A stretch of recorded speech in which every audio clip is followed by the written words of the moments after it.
Welcome back to your Bravo training. In today's video, I'll walk you through the process of performing a firearm pawn or buy in Bravo. Let's dive in. You're going to start by entering the manufacturer and model into the Smart Search found here on the dashboard. For this example, we'll use a Glock 19 Gen 5.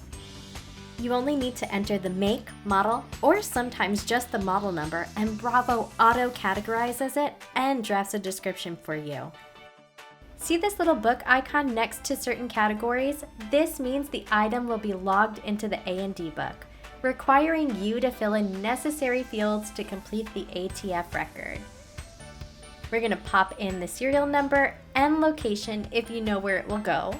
Otherwise, the item can be located after the transaction is complete and tracked by a task list button on the dashboard.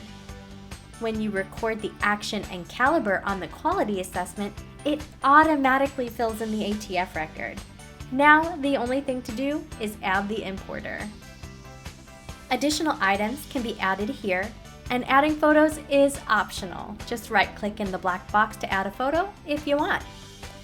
Here, you can choose between a loan or a buy, depending on the transaction, and then enter the negotiated amount. Now select Next. Let's bring in your customer. You can easily access powerful insights by checking their loyalty report. Select the appropriate response to complete the MLA check and then select Next to finish the transaction.